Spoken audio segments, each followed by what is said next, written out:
Alright. Hi guys. Welcome to my channel. So, sino na ba ang mga viewers natin dyan? Wala pa yata yung nasa community. So, I think I'm gonna have to wait a little more.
Alright.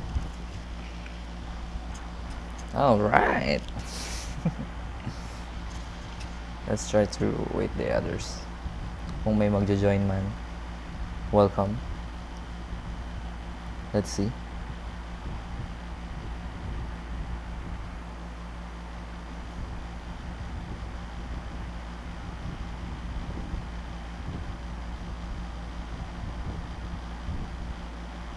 Let's go. Meron ba? Wala pa rin. Alright, mga hindi pa sila notified. Nag-chat ako sa group.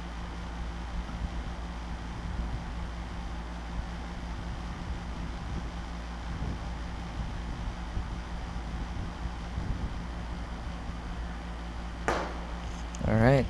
So, nadagdagan na tayo ng isa, dan dalawa. So, hi guys. Chat naman kayo para alam ko na nandiyan na kayo.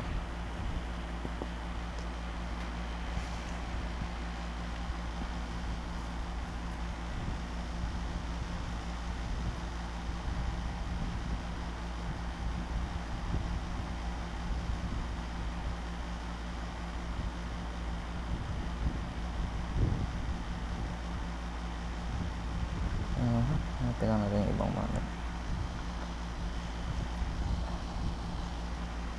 Alright, start na ba tayo? Konti lang naman ang manonood. So,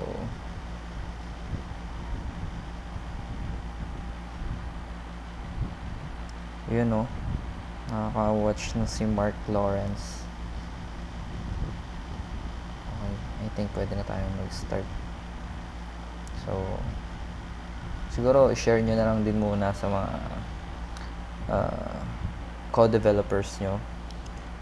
So, nag-post na rin ako sa Angular PH na group about sa link na to para makapag-start na tayo. Alright.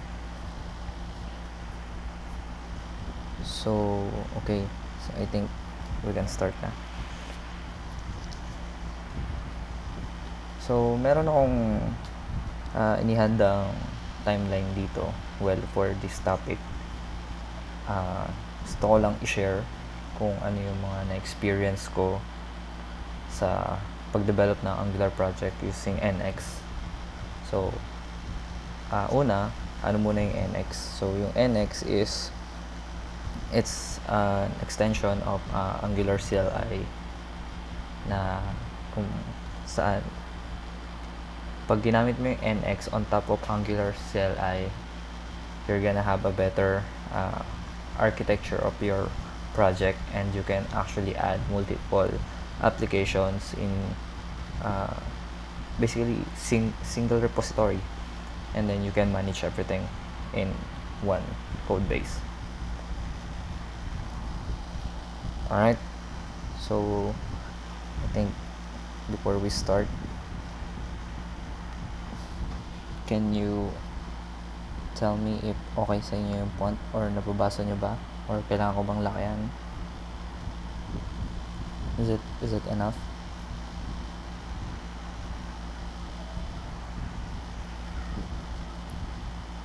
So we can start.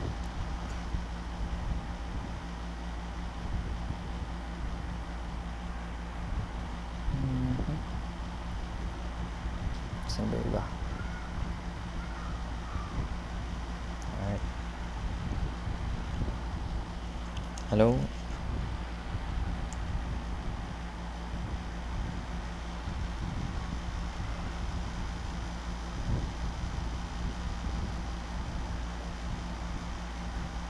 Okay, so for this topic, una, i-set up muna natin yung ating workspace, which is yung NX workspace, na ito yung magiging pinaka repository natin or code base na multiple Angular applications and multiple libraries or whatever, kung ano man. Actually, pwede kang mag-add ng React application dito. So you can actually use your React and Angular at the same time. They can share both of your code base. Alright, so I think we can start na. Meron ako kanina tinest dito. Hindi ko lang sure kung nandito pa siya.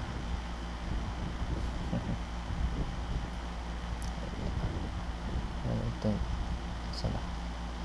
Wala, baka dinilit ko. Alright, so I think we're gonna have to start fresh workspace. So ang prerequisite pala nito is Angular CLI, tapos NX, which is Norwell.angular. So ito yung pinaka-package niya pag in-install mo siya. So para magamit mo yung capabilities ni NX. So makikita nyo mamaya na kapag gumawa na tayo ng workspace is makikita nyo kung yung difference niya sa normal na Angular CLI pag gumawa ka ng project and versus this workspace using NX. So we're gonna have to start na. I think gagamitin ko is NPX, since ito yung suggested ng Norwell devs. So copy paste ko na lang. Nakikita ba? Alright.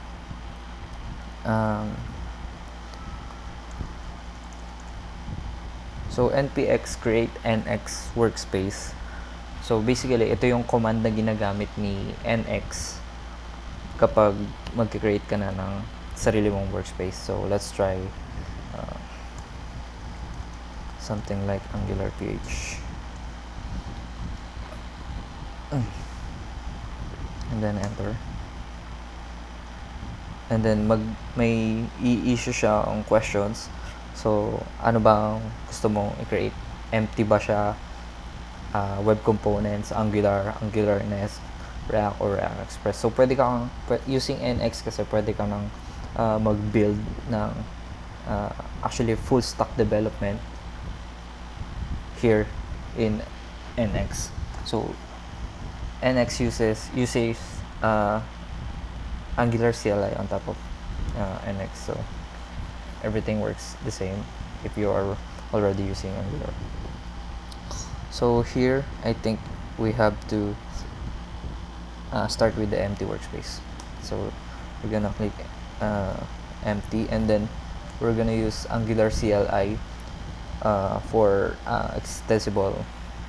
Well, it says extensible Angular applications.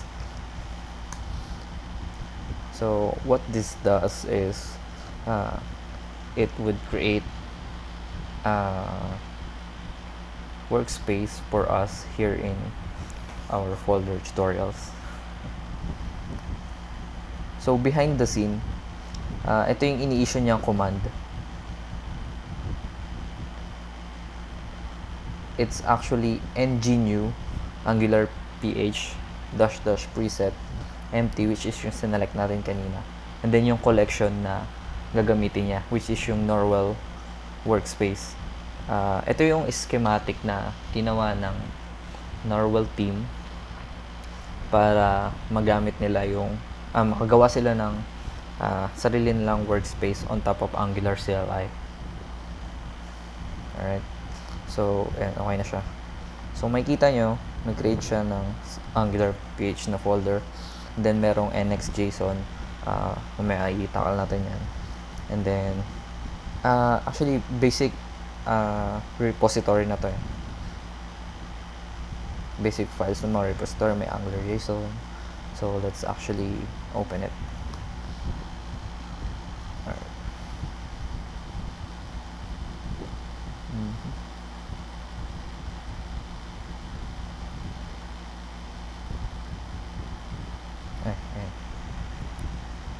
So if this is clear to you and you can see everything, that's perfectly fine. And we're gonna have to check everything now. So ito yung na-create na based dun sa command natin. So as you can see, maayos yung architecture niya sa umpisa pa lang.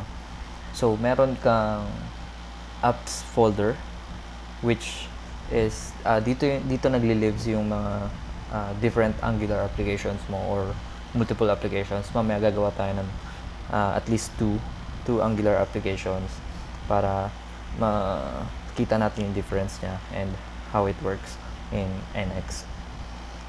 And then meron ding lib folders.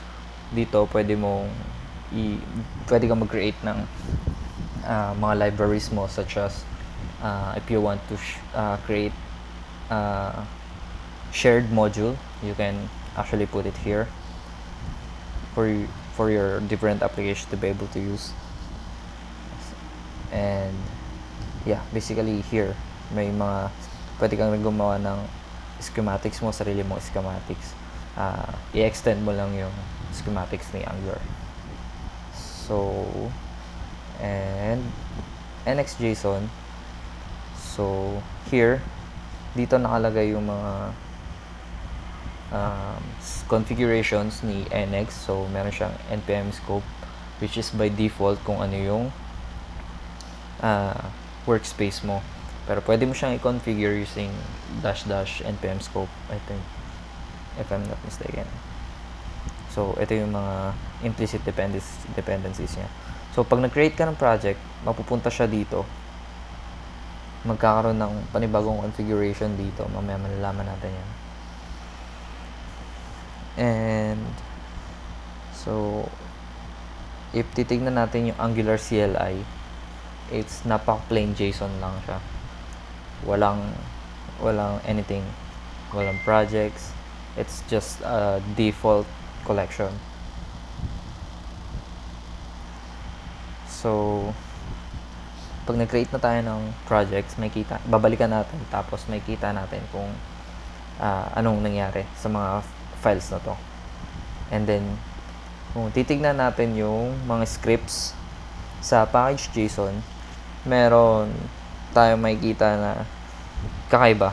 Hindi siya default by Angular CLI. So these are the scripts made by Norwell team to actually make us more extensible or flexible in terms of development.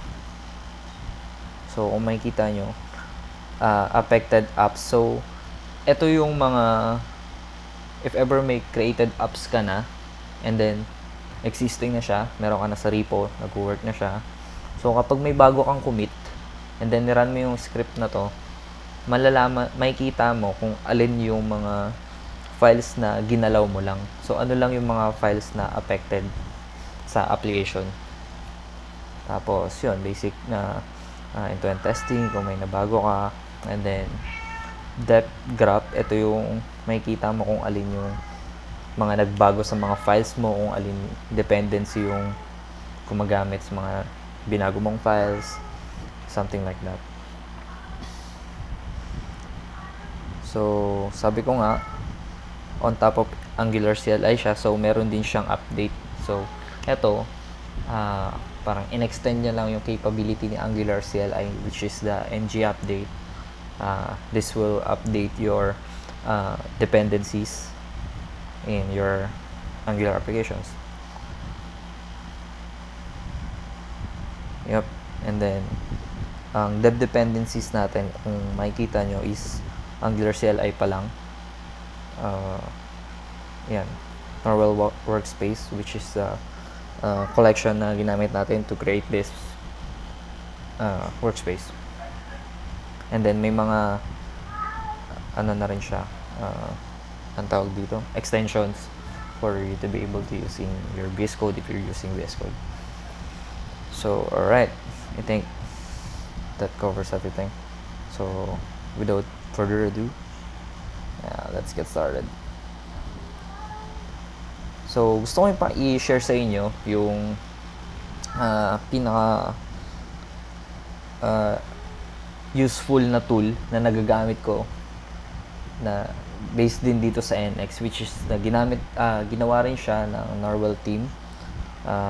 I know you're all familiar with this, and this is actually an Angular console, and you can actually download the extension here in VS Code.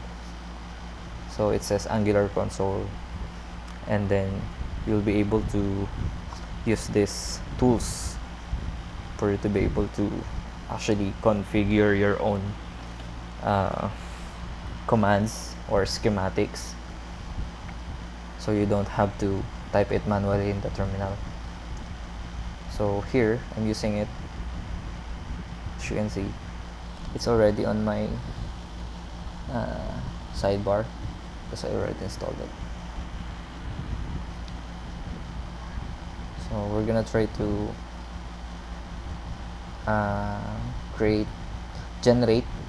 generate an application. So it's that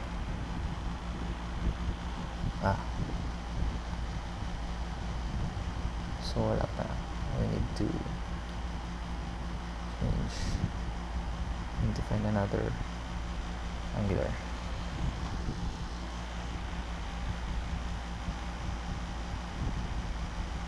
Alright, so we can now generate an Angular application. So just type application, then you can find it here.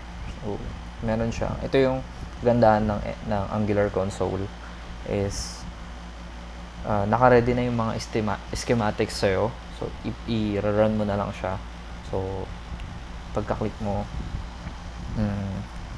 you can just basically ano na to kumbaga yung mga nasa command line, ay yung mga nasa commands, andito na, nilista na nila, and then i-fill up mo na lang yung form. So let's try creating our first applications. So client side, let's just say it's client side, and then makikita mo sa baba sa terminal natin kung ano yung command na iraran niya. So ng generate, yung pangalan ng application natin, which is yung client side, and then yung schematics na ginamit niya, so you can see yung Angular, and then dry run. So dry run pa lang siya para lang makita mo kung ano yung mga files na mababago or ma-generate niya kapag niran mo na yung command. So let's try CSS. So yan, actually gamit ko pala ngayon is yung latest version na Angular. So pwede ko nang gamitin yung enable yung IV rendering kung gusto ko, but for now hindi muna natin itatalo. So let's try to have a routing here, and I guess that's it. So when you hit the run button, you'll see in the terminal that it will generate the application for us.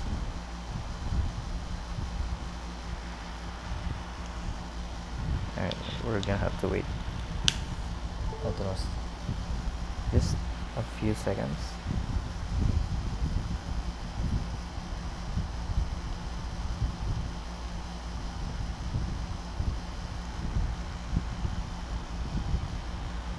And let's see if may questions kayo. Wala pa naman. Alright. Let's try kung makakuha tayo ng mga feedback sa live stream. So, wala pa. Alright, so I think tapos na yung ating paggawa ng application. Let's see if nag-build nga siya talaga. So, we're gonna check our app folder. So, I don't think tama. I'm not sure why here. Bakit nandito siya?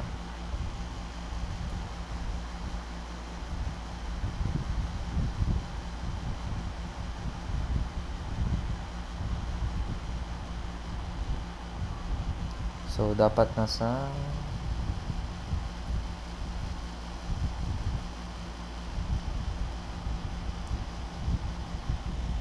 bakit ganito? Weird.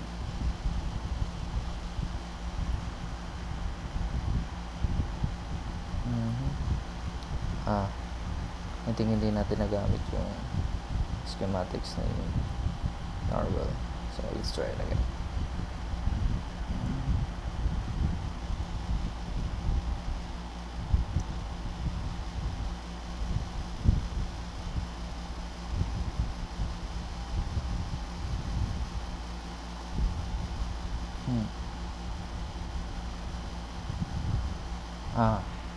I think may mali ako.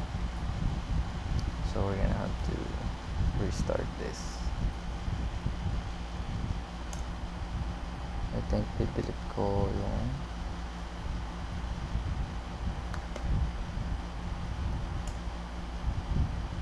sorry.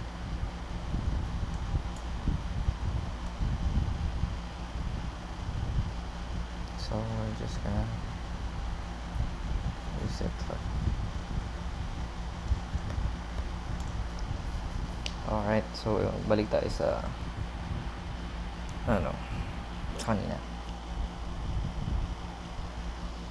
I'm not sure kung paano i-connect yung YouTube yung live stream ng YouTube sa Facebook. So we're gonna have to try it along. Let's see.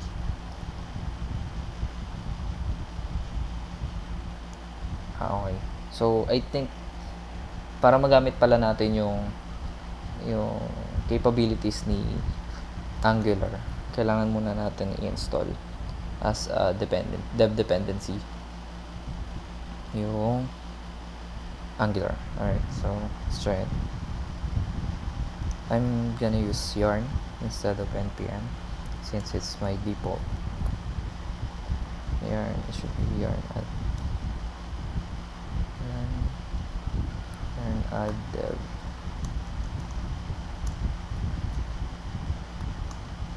Alright. Hit enter and then it will generate the dev dependency for us. And then I'll be able to create an Angular application. So, yung nangyari pala kanina is kaya siya nag-create ng client side sa labas ng apps folder natin is because ang ginamit nating schematics is yung default ni Angular. Hindi natin ginamit yung schematics ni NX which is ni Narwhal which is yung NX. Alright, so delete na lang muna natin ito para clean ang ating. So as you can see sa dev dependencies natin na add na yung Narwhal Angular. So may capabilities na tayo to add Angular applications using NX Narwhal. So I guess we're gonna have to try it. Pero bago yun, commit muna natin.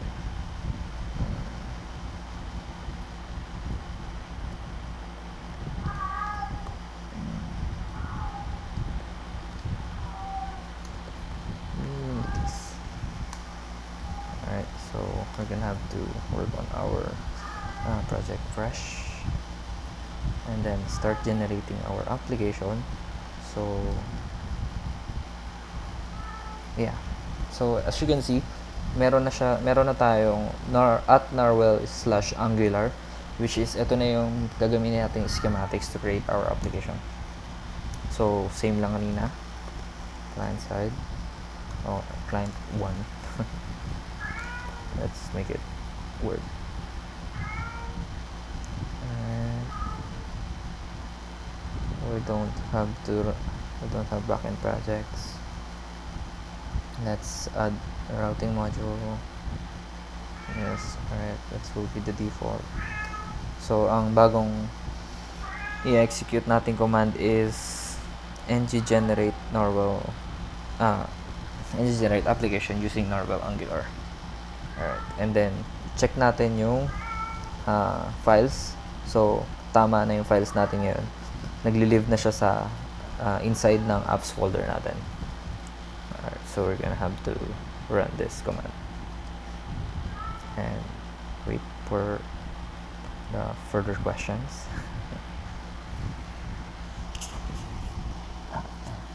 So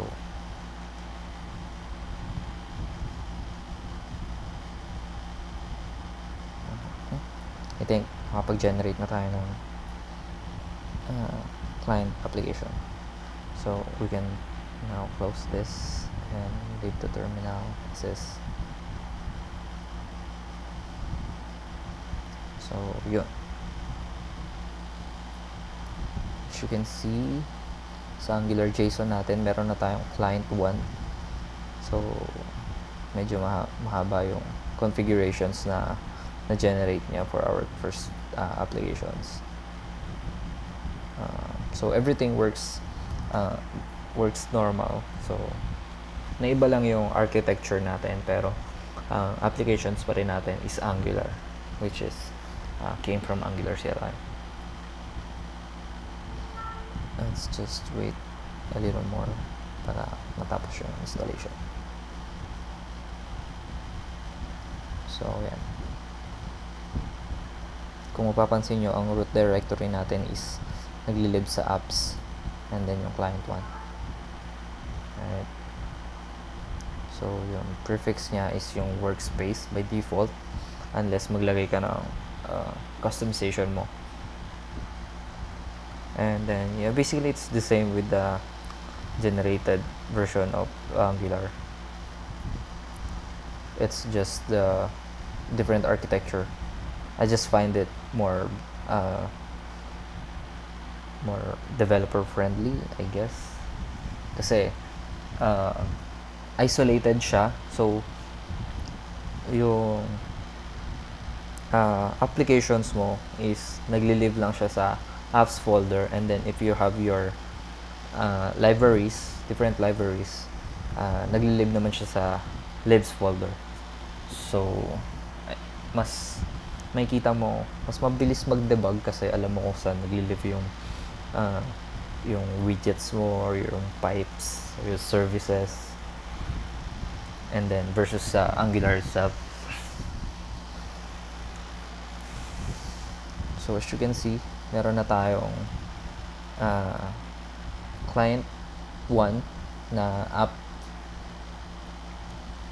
It's the same with the traditional Angular CLI generated version. It's just it's inside the apps folder. So after this, I think we'll be able to run this one.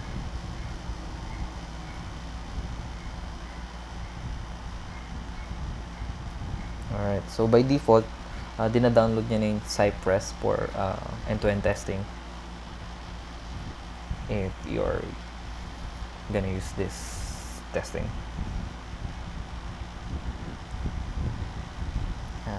Paano ba ito? I-share sa watch party ba yun? Pag nasa Facebook or I'm not sure.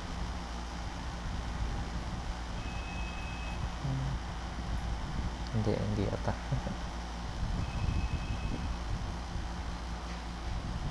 Oh no. I'm not sure paano mag-live sa Facebook. So, here na lang sa YouTube.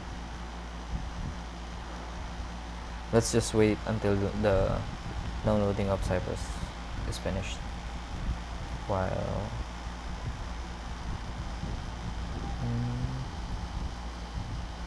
oh,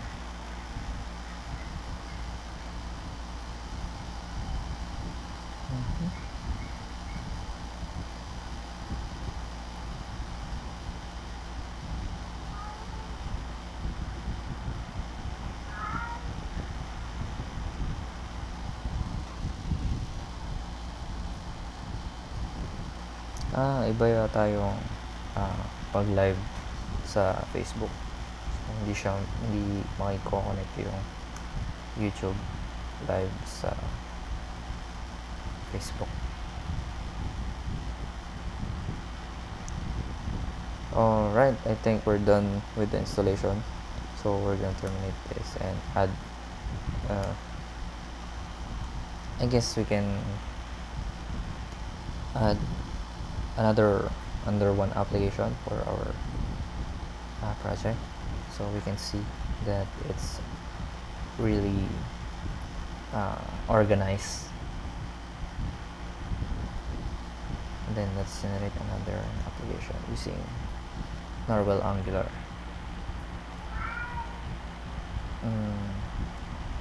Client 2. Alright, so let's actually make it the same. We don't have project again. Let's try not to add Cypress and don't add the routing, or let's not add the routing, and then hit run.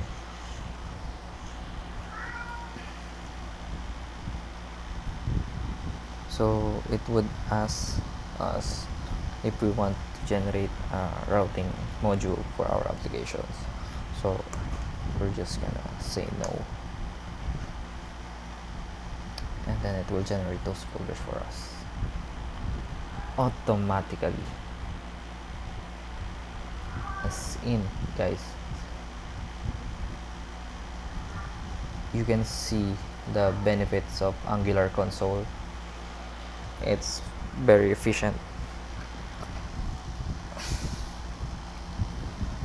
So nakapag-generate na ako ng client 2 folder applications. So kulang lang natin is to test these two kung talaga nag-work. Sorry, we're gonna have to test this first, but before that, let's commit. Alright, just a sec. Let's try to use the so para mag-serve siya, we can still use the Angular console para mag-serve ng application. So you just go hit the serve and then choose which application would you like to run, and that's it basically. So these are the options that you want.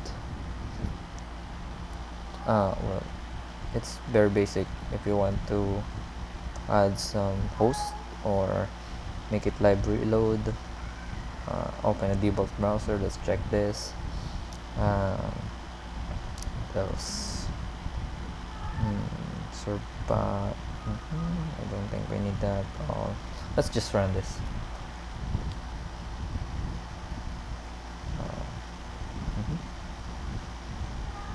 I think we're gonna run it.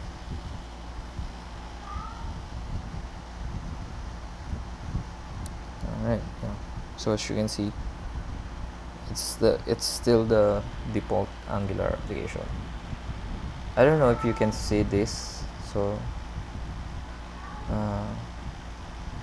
just a sec.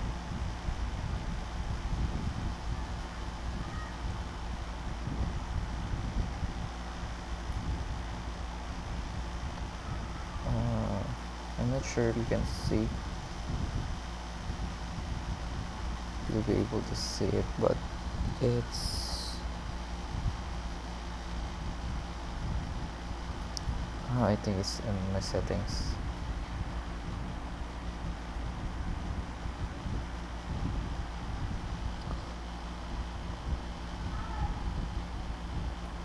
Hmm.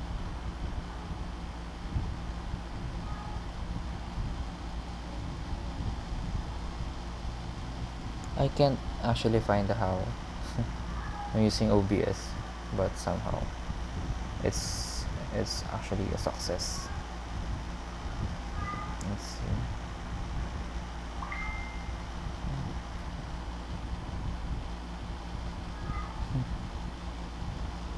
Uh, nope, nope, it's not in the list.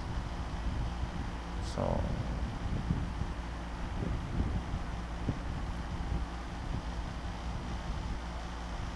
I'll try it again.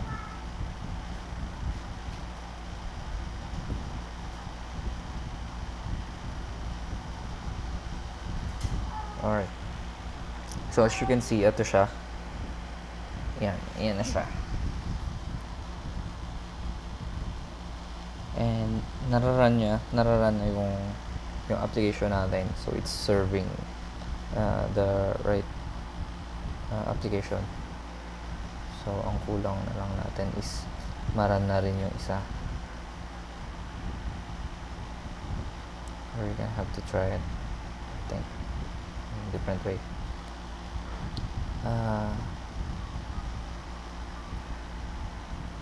We can run it again. Let's see.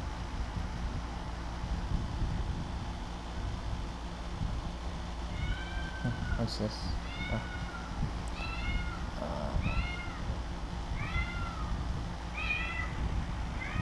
Let's go back to our VS Code and then run the other one. So let's run the client 2. It's the same. It's just gonna take another terminal for us. Then we can open it in another browser. Alright, so yun pala. Hindi natin na-specify yung port kaya nag-error. So let's try it again.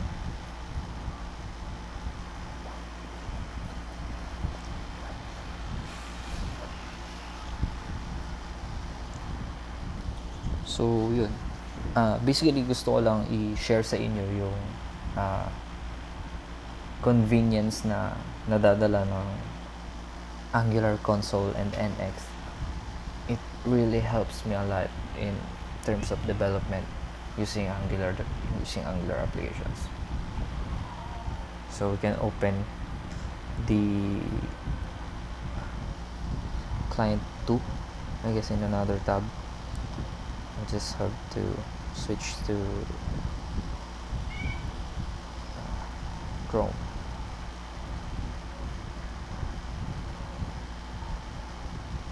And then open it in local 4201, all of 4201.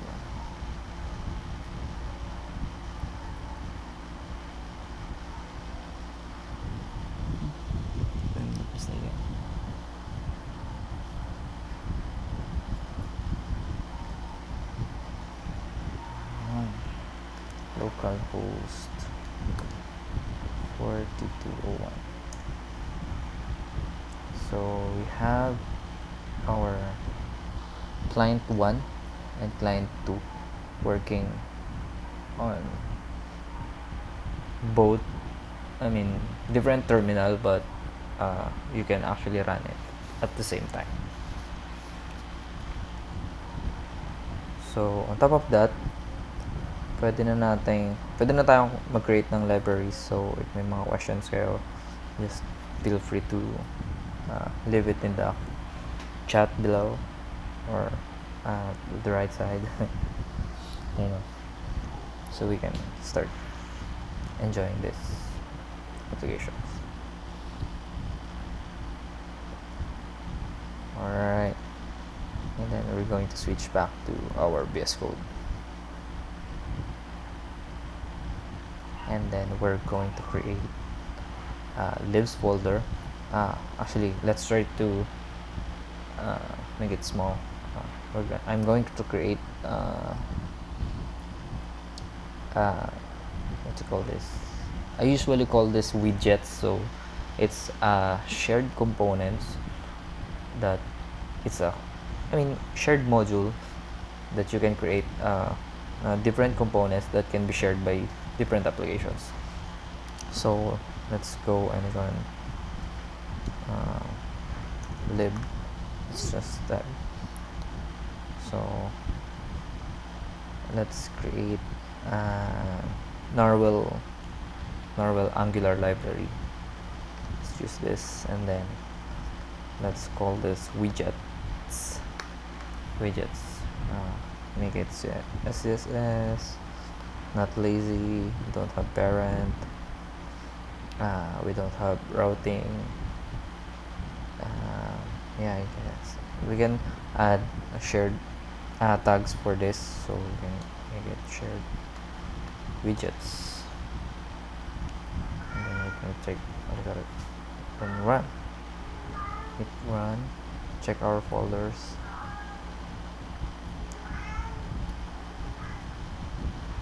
Let's wait. Should be here in our libs folder. So, konting disclaimer lang. Pasensya na sa voice and sa pagsasalita ko since it's live. So, I won't be able to make it scripted. But I'm trying to make it short as possible.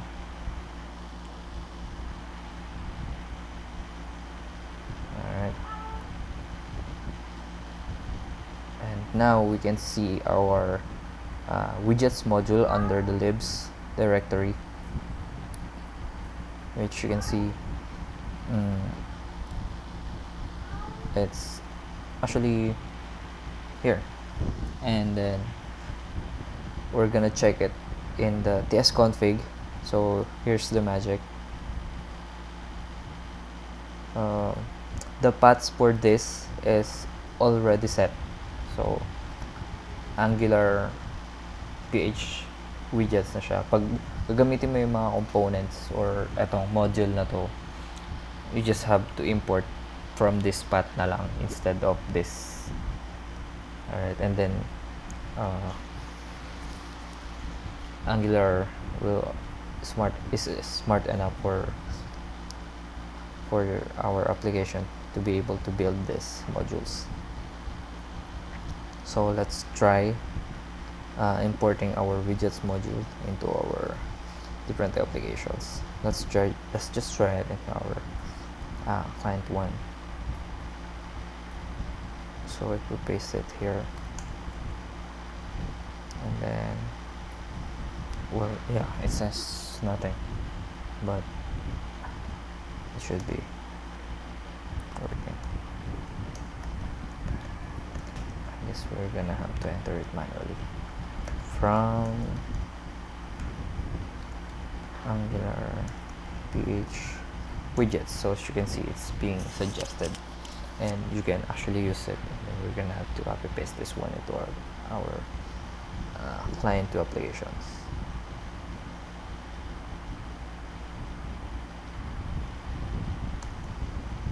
And I guess that's it.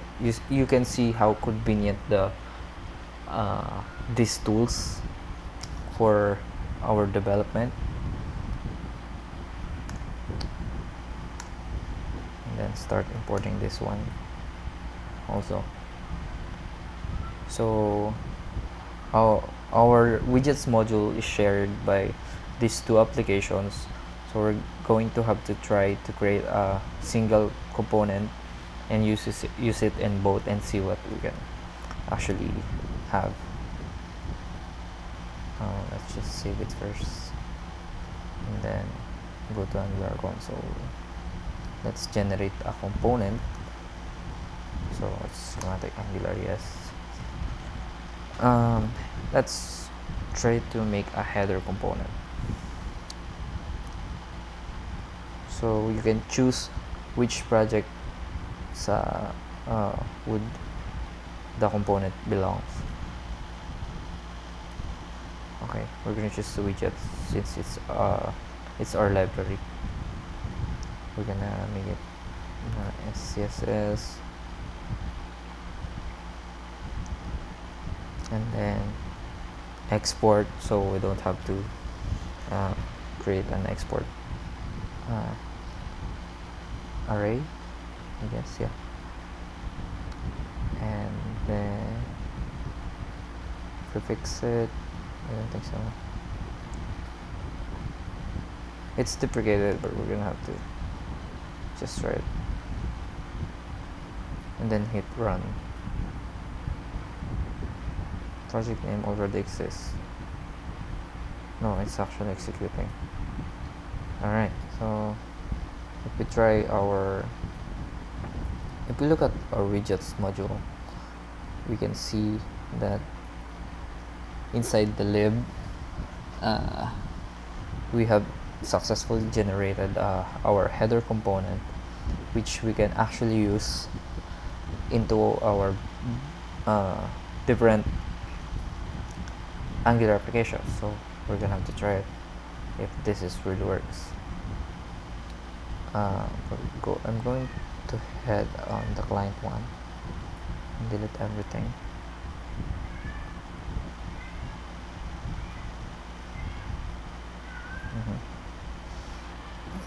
And then paste our custom generated component and see what we can do. So it's being recognized by the VS Code. It means that we don't have any error and we have generated it as expected, and we're going to paste it in our client 2 and save it and see if it really works on our client.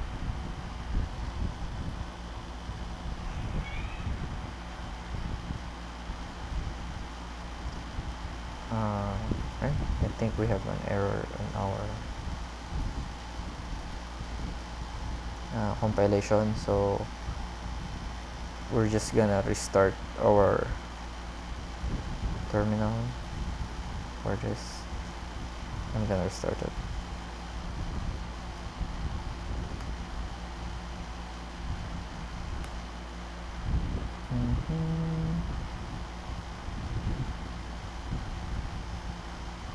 I'll restart it manually,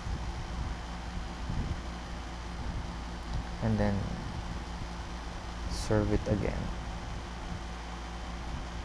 because we have generated new files.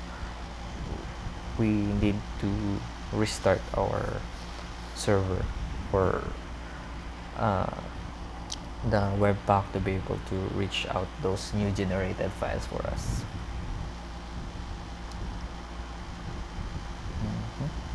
Yep. Alright, it's compiling, and then let's head out to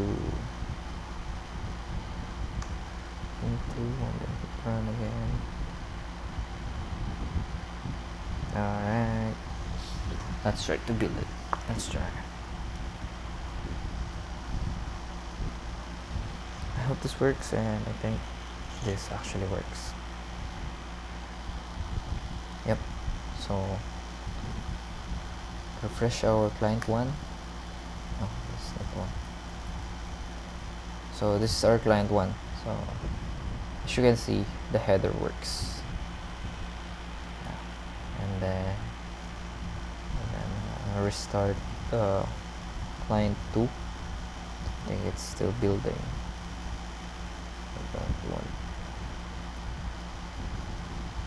Yeah. Alright, so I think it's done.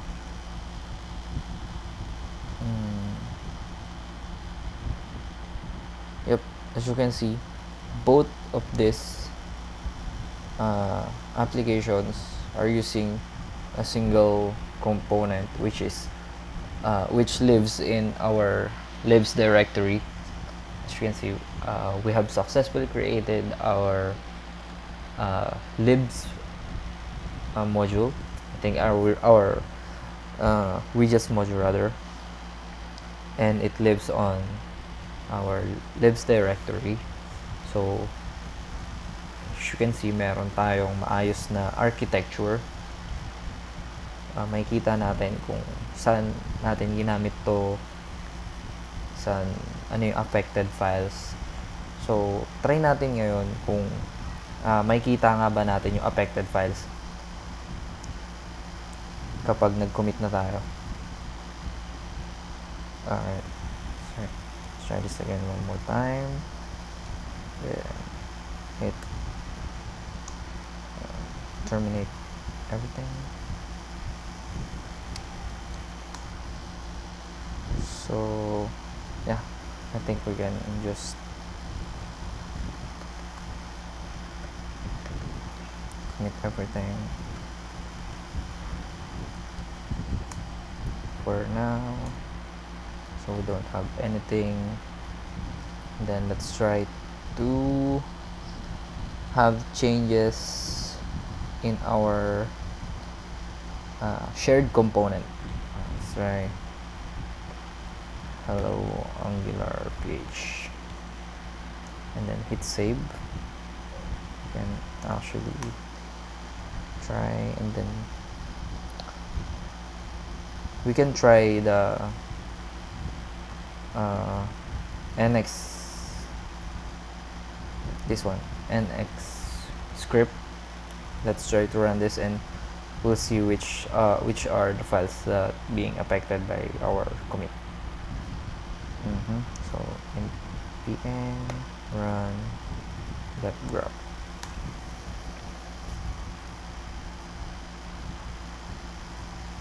So it's running the command, and then it will execute a server for us.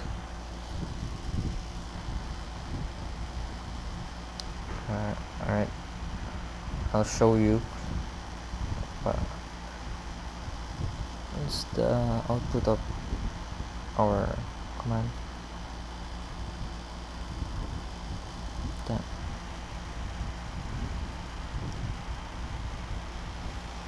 Alright, as you can see, meron tayong two different applications, so which is yung client 1 and client 2 na nagsha-shared sa isang libs, which is yung widgets module natin. So ito yung makikita mo kung alin yung applications na gumagamit ng mga shared modules natin, mga shared models, shared APIs. Sa it's everything like easier when using NX. So yep, I think if may mga questions kayo, for now yun lang muna yung tatakal ko, I guess. Yeah, and it's really up to you on how you make your applications, architecture of your applications well organized or developer friendly. It's really up to you. On my side, I think I always do this, make a separate module for shared components, make a library for shared models, shared APIs, which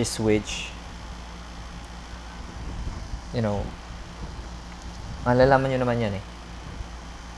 So just if you want to make your development much easier, you can just have to use these tools.